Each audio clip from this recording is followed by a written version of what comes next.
सोचिए, आप विदेश में पढ़ाई या जॉब के लिए जाना चाहते हो या घूमने जाना चाहते हो, जॉब के लिए या पढ़ाई के लिए सिलेक्ट हो गए हैं, लेकिन सिलेक्ट हो गए और जाने की पूरी तैयारी कर लेते हैं, अपने एजेंट को पैसा दे दिए हैं, फॉर्म भर दिए हैं, टिकट भी बुक कर ले, लेकिन जब पासपोर्ट बनवाने जाएंगे और वहाँ पे पूछा जाएगा कि क्या आपके पास जन्म प्रमाण पत्र है, और फिर आपको पता चलेगा कि आपके पास तो बर्थ सर्टिफिकेट है ही नहीं, और अधिकारी बोलेंगे बिना बर्थ सर्टिफिकेट का पासपोर्ट नहीं बन सकता, आपका एक झटके में सारा प्लान वहाँ बर्बाद होगा। अब क्या होगा? आपको विदेश जाने का सपना वहीं खत्म हो जाएगा। चलिए आज इस सवाल का पूरा सच जानते हैं और पूरी अच्छी तरह से एक्सप्लेन करते हैं कि आप बिना बर्थ सर्टिफिकेट का पासपोर्ट बन सकता है या नहीं। तो चलिए शुरू करते हैं। तो चलिए आज हम पूरा क्लैरिटी के साथ जानेंगे क्या बर्थ सर्टिफिकेट सही में मैंडेटरी, क्योंकि बहुत सारे डीएम आते हैं, बहुत सारे क्वेश्चन मन में रहते हैं कि क्या बर्थ सर्टिफिकेट नहीं है, या तो मैंने पंचायत से बर्थ सर्टिफिकेट बनाया वो चल जाएगा, वो ले जाऊं। तो चलिए पूरा क्लियर कर देता हूँ। वो पूरा क्लियर से जानने के लिए आपको कुछ बातों को समझना होगा। पहला बात, अगर आप पासपोर्ट पहली बार बनवाने जा रहे हो, फ्रेश बनवाने जा रहे हो, तो उसके लिए कुछ रिक्वायर्ड डॉक्यूमेंट्स होता है, जैसे कि एड्रेस प्रूफ हो गया, डेट ऑफ बर्थ प्रूफ हो गया, नॉन ईसीआर डॉक्यूमेंट हो गया, जो कि प्रीवियस वीडियो में पूरा अच्छे तरह से मैंने एक्सप्लेन किया है। एक वीडियो का लिंक मैं आई बटन पे दे दे रहा हूँ, साइड बटन पे जो वीडियो है वो देख सकते हैं आप, पुराना वीडियो जिसमें डॉक्यूमेंट रिक्वायर्ड की सारी जानकारी मैंने दी है। तो ये रिक्वायर्ड डॉक्यूमेंट्स होता है कि मतलब ये डॉक्यूमेंट्स कुछ लिस्ट होती है, वो उसके अनुसार से होता है कि आप फ्रेश अप्लाई कर रहे, इशू कर रहे, क्योंकि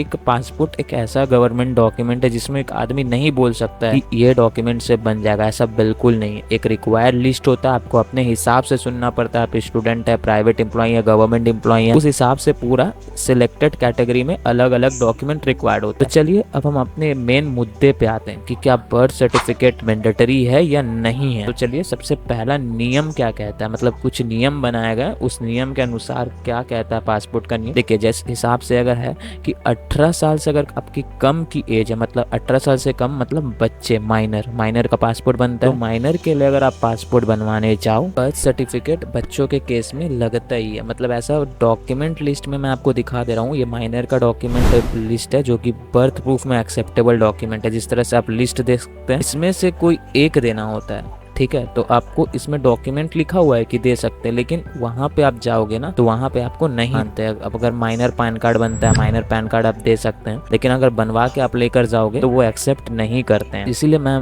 बोलता हूँ कि बर्थ सर्टिफिकेट 18 साल से कम एज है, बर्थ सर्टिफिकेट लेकर जाओ, वो ज़्यादा बेहतर है। और बर्थ सर्टिफिकेट जो हो ना, वो पंचायत वाला बर्थ सर्टिफिकेट किसी का नहीं, चाहे वो एडल्ट हो चाहे वो माइनर हो, बर्थ सर्टिफिकेट पंचायत वाला एक्सेप्ट नहीं हो। और अभी एक नया नियम है, एक एक्स्ट्रा टिप बता दे रहा हूँ, एक नया नियम आया है 1 अक्टूबर 2023 के बाद, जिसका भी जन्म हुआ है उसके लिए बर्थ सर्टिफिकेट मैंडेटरी है। तो जी बिल्कुल, बर्थ सर्टिफिकेट मैंडेटरी है, बिना बर्थ सर्टिफिकेट का पासपोर्ट नहीं बनेगा। वो उस केस में है जो 1 अक्टूबर 2023 के बाद से जन्म लिए, उनके लिए एक बर्थ सर्टिफिकेट मैंडेटरी है, और इनके लिए सिर्फ मैंडेटरी है। जैसे मैंने अभी बताया 18 साल से कम उम्र है, तो कोई 18 साल से अगर कम उम्र है तो कोई जगह पे आपको मतलब कि एक्सेप्ट कर लेते हैं माइनर पैन कार्ड भी। अगर आपके पास बर्थ सर्टिफिकेट प्रॉपर वाला नहीं है तो माइनर पैन कार्ड आप बनवा के कर सकते हैं, या फिर वहाँ पे एपीओ होते हैं हर पीएसके में। अगर नहीं करते हैं, बच्चों के लिए मैं बता रहा हूँ, अगर बच्चे के केस में नहीं एक्सेप्ट करते हैं कोई अधिकारी, तो वहाँ एपीओ असिस्टेंट पासपोर्ट ऑफिसर होते हैं, उनसे आप रिक्वेस्ट करके करवा सकते हैं। अब आते हैं दूसरा नियम कि 18 साल से ज्यादा है तो उसके लिए क्या बर्थ सर्टिफिकेट मैंडेटरी है। इस केस में बर्थ सर्टिफिकेट मैंडेटरी नहीं है। अगर आप एडल्ट है, 18 साल से ऊपर एज है जितनी भी, उसके लिए बर्थ सर्टिफिकेट बिल्कुल मैंडेटरी नहीं है। अगर आपको मांगा जा रहा है तो आप कंप्लेन कर सकते हैं इसके रिगार्डिंग। अगर आपको मांगा जा रहा है तो बिल्कुल कमेंट बताइए कि कौन से लोकेशन में मांगा जा रहा है। 18 साल से ऊपर है तो आपको बर्थ सर्टिफिकेट नहीं देना है, मैंडेटरी नहीं है तो दे दीजिए, नहीं है तो नहीं चलेगा। और ये देखिए बर्थ सर्टिफिकेट के अलावा क्या क्या डॉक्यूमेंट लिस्ट यूज होता है एडल्ट के केस में डीओबी प्रूफ के लिए, ये पूरा लिस्ट आपको स्क्रीन पे अभी दिख रहा होगा। ये सारा बर्थ प्रूफ के लिए आपको देना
को तक पहुंचाइए ताकि किसी का भी सपना अधूरा न रह जाए। और हाँ, ऐसी ज़रूरी जानकारी के लिए चैनल को सब्सक्राइब ज़रूर करें। इंस्टाग्राम पे मैसेज कर सकते हैं, उसमें भी मुझे फॉलो करेंगे। मिलते हैं अगले वीडियो पे।